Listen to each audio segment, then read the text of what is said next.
हाँ बच्चों, तो आज हम बात करेंगे न्यूक्लियोफिलिक सब्स्टिट्यूशन रिएक्शन के बारे में। ठीक है ना। ये क्या होता है न्यूक्लियोफाइल? न्यूक्लियोफाइल जैसा कि आप लोगों ने अगर पिछला लेक्चर देखा होगा तो उसमें आप लोगों को पता चल गया होगा उससे कि न्यूक्लियोफाइल क्या होता है कोई इलेक्ट्रोफाइल। ठीक है। तो न्यूक्लियोफाइल इलेक्ट्रोफाइल को पहचानने के लिए थोड़ा सा पिछला लेक्चर आपको देखना ही पड़ेगा, अदरवाइज ये लेक्चर समझ में आ जाएगा ऐसा नहीं कि नहीं आएगा, थोड़ा सा मशक्कत करना पड़ेगा। ठीक है। तो आइए अब बात करते हैं इस रिएक्शन के बारे में। इस रिएक्शन को जानने से पहले आखिर में अचानक मैं क्यों आया दूसरे लेक्चर में और ये टॉपिक लिख दिया न्यूक्लियोफिलिक सब्स्टिट्यूशन रिएक्शन। तो थोड़ा सा इसको समझने के लिए इस रिएक्शन के कोर को समझते हैं, ताकि ये पता चले कि इसके बाद जैसे न्यूक्लियोफिलिक सब्स्टिट्यूशन रिएक्शन को तो समझेंगे ही समझेंगे, इसके बाद और क्या कौन कौन से रिएक्शन समझने की संभावनाएं हैं। ठीक है, क्लास 11 12th में और जेई लेवल मेंस में भी इस सब चीजें आती हैं थोड़ी बहुत। बात करते हैं, हम लोगों को पता है कि सबस्ट्रेट क्या होता है। क्या होता है? सबस्ट्रेट। ठीक है, ये सबस्ट्रेट होता है। अब सबस्ट्रेट पे क्या अटैक करता है? Attacking reagent. क्या क्या करता है भाई? Attacking reagent. अब देखो, जैसा कि हम लोगों ने पढ़ा है कि अटैकिंग रिएजेंट दो तरीके का होता है। ये कितने तरीके का होता है? दो तरीके का। पहला क्या होता है? पहला होता है आपका न्यूक्लियोफाइल। क्या होता है? न्यूक्लियोफाइल। दूसरा क्या होता है आपका? ये होता है इलेक्ट्रोफाइल। क्या होता है? इलेक्ट्रोफाइल। साथ साथ ही नोट करते चलना, तभी समझ में आएगा। नोट करना जरूरी है इस चीज को। अब न्यूक्लियोफाइल क्या होता है? ये होता है पॉजिटिव चार्ज लवर। ठीक है ना। पॉजिटिव चार्ज लवर यानी खुद क्या होता है? ये इलेक्ट्रॉन रिच होता है ना, ये इसके पास इलेक्ट्रॉन ज्यादा होता है, तभी तो जाएगा प्रोटॉन के पास। तो ये क्या होते हैं? ये इलेक्ट्रॉन रिच होता है। और ये क्या होता है? ये होता है इलेक्ट्रॉन डेफिशिएंट। Electron deficient. ठीक है।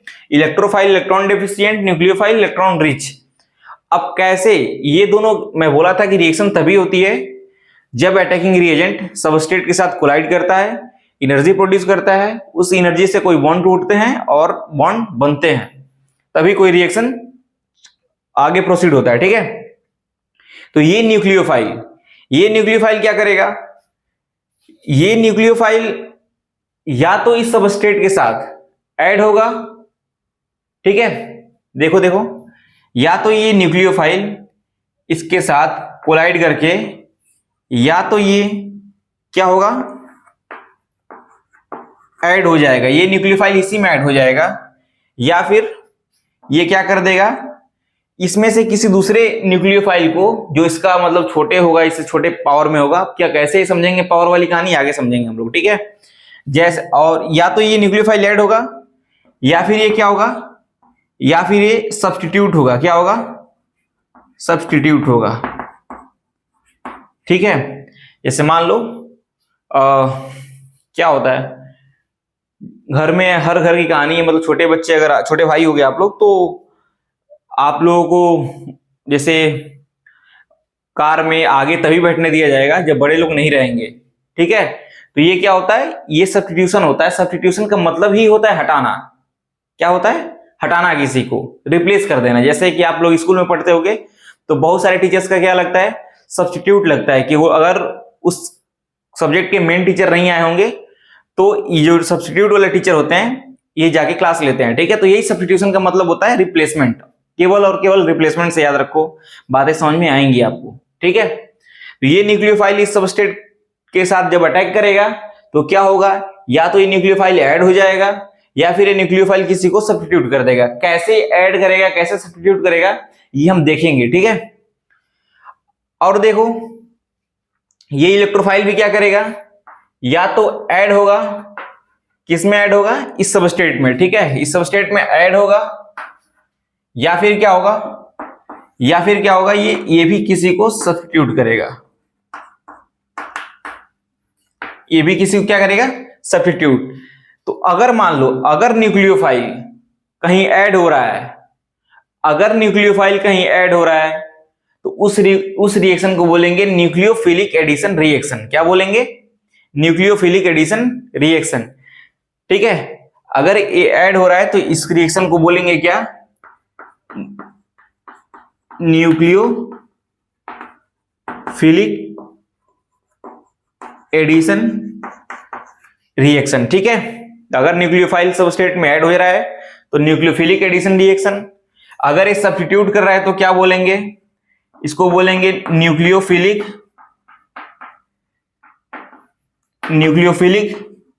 Substitution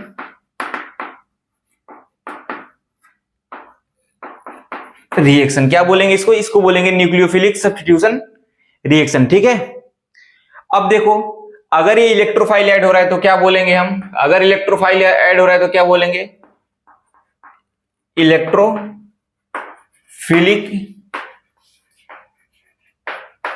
addition reaction. ठीक है, ये होता है।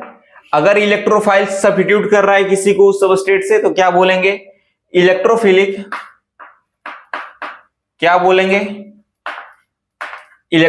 शायद ये दिख नहीं रहा होगा तो मैं इधर लिख दे रहा हूं, क्या होगा ये, इलेक्ट्रोफिलिक सब्स्टिट्यूशन रिएक्शन। क्या बोलेंगे, सब्स्टिट्यूशन रिएक्शन। ठीक है, तो ये अटैकिंग रिएजेंट दो तरीके का, न्यूक्लियोफाइल इलेक्ट्रोफाइल क्या होता है, ये न्यूक्लियोफाइल क्या होता है, ये इलेक्ट्रोफाइल, ये पिछले लेक्चर में मैं बता चुका हूं। तो अगर ये न्यूक्लियोफाइल सबस्ट्रेट में ऐड हो जा रहा है तो हम बोलेंगे न्यूक्लियोफिलिक एडिशन रिएक्शन। अगर ये न्यूक्लियोफाइल किसी को सबस्ट्रेट से सब्स्टिट्यूट कर दे रहा है, हटा दे रहा है, उस टाइप के रिएक्शन को बोलेंगे न्यूक्लियोफिलिक सब्स्टिट्यूशन रिएक्शन, और यही नाम मैं यहाँ पे लिखा हूं। ठीक है, यही नाम मैं यहाँ पे लिखा हूं। दूसरा होता है अटैकिंग रिएजेंट इलेक्ट्रोफाइल। अगर ये इलेक्ट्रोफाइल इस सबस्ट्रेट में ऐड हो रहा है तो बोलेंगे इलेक्ट्रोफिलिक एडिशन रिएक्शन।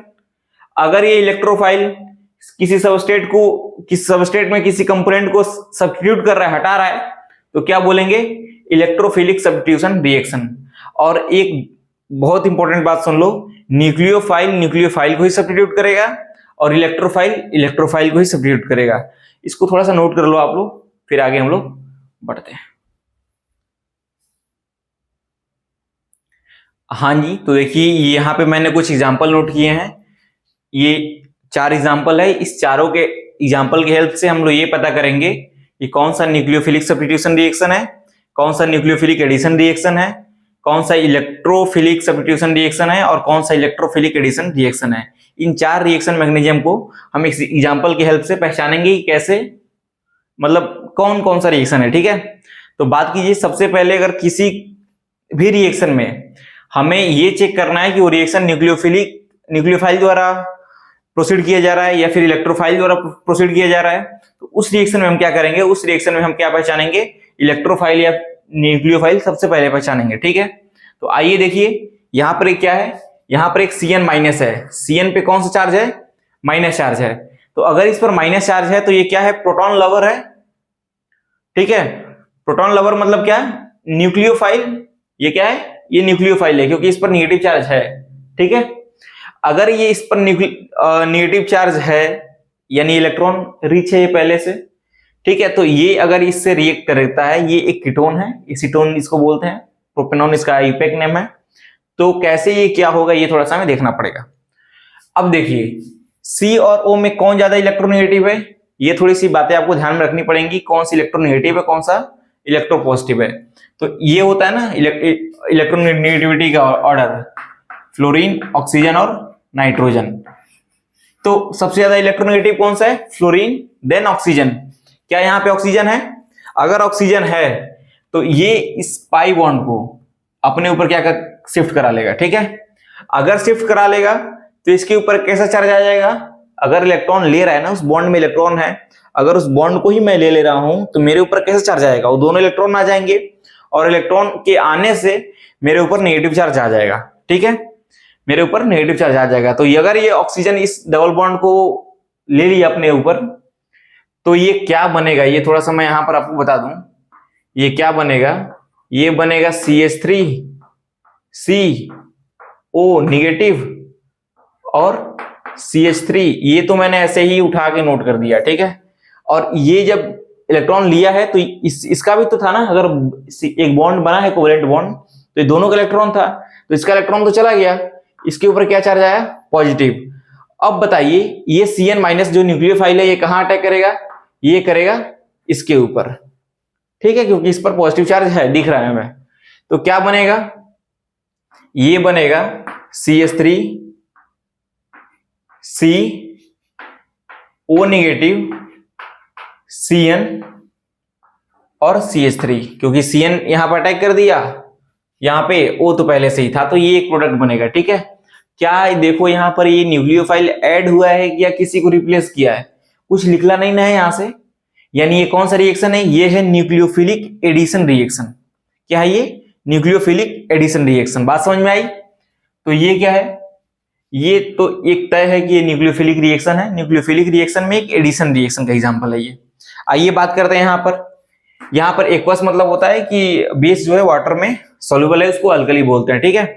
तो यहाँ पर देखिए, यहाँ पे कौन ज्यादा इलेक्ट्रोनेगेटिव है, Cl क्यों, क्योंकि नॉन मेटल है भाई, इलेक्ट्रॉन खींचेगा ना अपनी तरफ, तो इस पर निगेटिव चार्ज आएगा, निगेटिव, इस पर क्या आएगा, पॉजिटिव। अब देखिए ये O पर क्या आता है, निगेटिव चार्ज आता है, यहां से ब्रेक करेगा तो ये निगेटिव। अब बताइए ये OH ना अच्छा न्यूक्लियोफाइल है Cl से, तो ये O क्या करेगा, ये O अटैक करेगा किस पर, इस C पे, और ये Cl कहां जाएगा, इस K पर। तो बनने वाला प्रोडक्ट क्या होगा अपना, बनने वाला प्रोडक्ट होगा CH3OH प्लस KCl। यही क्या है, यही एक प्रोडक्ट बनेगा। तो यहां पर देखो, यहां पर ये OH माइनस इस Cl माइनस को रिप्लेस कर दिया, सब्स्टिट्यूट कर दिया है, तो ये क्या होगा, ये होगा न्यूक्लियोफिलिक सब्स्टिट्यूशन रिएक्शन। एक बार ध्यान से देख लो इस वीडियो को पीछे करके कि क्यों इसको बोलेंगे न्यूक्लियोफिलिक सब्स्टिट्यूशन रिएक्शन, क्योंकि ये OH माइनस क्या करेगा, इस Cl माइनस को रिप्लेस कर देगा। तो बनने वाला रिएक्शन क्या कहलाएगा, न्यूक्लियोफिलिक सब्स्टिट्यूशन रिएक्शन, क्योंकि OH माइनस पे क्या आता है, O पर नेगेटिव चार्ज आता है, नेगेटिव चार्ज आने की वजह से इसको क्या बोलेंगे हम, न्यूक्लियोफाइल बोलेंगे। बात समझ में आ गई होगी यार, थोड़ा सा आपको एफर्ट देना पड़ेगा। अब देखो ये एक रिएक्शन है, देखने से ही पता चल जा रहा है कि इस पर पॉजिटिव चार्ज है इस अटैकिंग रीजेंट पर। तो अगर पॉजिटिव चार्ज है तो इसको क्या बोलेंगे, ये इलेक्ट्रॉन लवर है पहले से, क्योंकि इसके पास इलेक्ट्रॉन की डिफिशियंसी है ना, है ही नहीं इलेक्ट्रॉन, क्योंकि इसके ऊपर पहले से पॉजिटिव चार्ज है, ठीक है। अगर इलेक्ट्रॉन रिच होता तो इस पर भी क्या होता, नेगेटिव चार्ज ही होता, लेकिन ये एक्चुअल में क्या है, पॉजिटिव चार्ज है, यानी ये क्या है, इलेक्ट्रोफाइल है, ठीक है।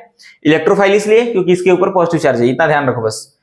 अगर ये पाई बॉन्ड है, पाई बॉन्ड हमेशा वीक होता है, तो पाई बॉन्ड टूटेगा तो किसी एक के तरफ तोड़ दो, किसी एक के तरफ तोड़ोगे तो इसके ऊपर क्या आएगा, निगेटिव चार्ज आएगा, निगेटिव चार्ज आएगा, क्योंकि बॉन्ड आ रहा है ना, बॉन्ड में इलेक्ट्रॉन होते हैं, अगर वो आ रहे हैं वापस तो इसके ऊपर नेगेटिव चार्ज आएगा, ठीक है। तो बनने वाला प्रोडक्ट क्या होगा, बनने वाला प्रोडक्ट होगा CH2 और CH3। इस पर कैसा चार्ज आएगा, पॉजिटिव, क्योंकि इसका भी इलेक्ट्रॉन लेके ये आ चुका है। तो यहां पर देखो ये इलेक्ट्रोफाइल क्या हुआ है, इसमें ऐड हुआ है ना, कुछ निकला नहीं है, तो इस रिएक्शन को बोलेंगे इलेक्ट्रोफिलिक एडिशन रिएक्शन। क्या बोलेंगे, इलेक्ट्रोफिलिक एडिशन रिएक्शन।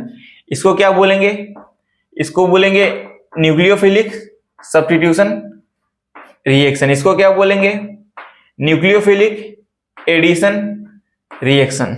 बात समझ में आई। अब ये देखिए NO2 पर पॉजिटिव चार्ज है, ये क्यों पॉजिटिव चार्ज है ये मैं बताऊंगा आपको, लेकिन समय आने पर बताऊंगा। बस आपको मानो कि यहाँ पर दिया गया है क्या, पॉजिटिव चार्ज, यहां से बॉन्ड टूटेगा तो यहाँ पे H+ जाएगा, और ये N कहां अटैक करेगा, इस नेगेटिव वाले कार्बन पे। तो बनने वाला प्रोडक्ट क्या कहलाएगा, बनने वाला प्रोडक्ट क्या कहलाएगा, ये कहलाएगा NO2 प्लस H+। अब देखो यहां पर जो इलेक्ट्रोफाइल है ये H+ आयन को सब्स्टिट्यूट किया है ना, हटाया है कि भाई तुम जाओ मैं यहां पे रहूंगा, तो इसलिए इस रिएक्शन को बोलेंगे इलेक्ट्रोफिलिक एडिशन रिएक्शन। क्या बोलेंगे इसको, इलेक्ट्रोफिलिक एडिशन रिएक्शन। एक बार फिर देख लीजिए, पहले वाला रिएक्शन क्या बोलेंगे, न्यूक्लियोफिलिक एडिशन रिएक्शन। दूसरे वाले को क्या बोलेंगे, न्यूक्लियोफिलिक सब्स्टिट्यूशन रिएक्शन। तीसरे वाले को क्या बोलेंगे, इलेक्ट्रोफिलिक एडिशन रिएक्शन। चौथे वाले को बोलेंगे इलेक्ट्रोफिलिक सब्स्टिट्यूशन रिएक्शन। होप ये बातें आपको समझ में आ गई होंगी, और बहुत प्यार से समझाया है मैंने। थोड़ा सा इसमें आपको ध्यान देना ही पड़ेगा कि अगर ये समझ जाओगे ना तो आगे आपको पता चल जाएगा कि हाँ न्यूक्लियोफिलिक सब्स्टिट्यूशन रिएक्शन क्यों पढ़ रहे हैं, इलेक्ट्रोफिलिक एडिशन रिएक्शन क्यों पढ़ रहे हैं। ये थोड़ा सा बातें हमको ध्यान में आगे रखनी पड़ेंगी, मतलब कोई रेफरेंस लेके ही चलना पड़ेगा, तभी ये बातें समझ में आएंगी। ठीक है, चलिए एक बार इसको एक बार में समझ में नहीं यार दोबारा देखिए, और okay, all the very best, मिलते हैं नेक्स्ट वीडियो में, बाय बाय।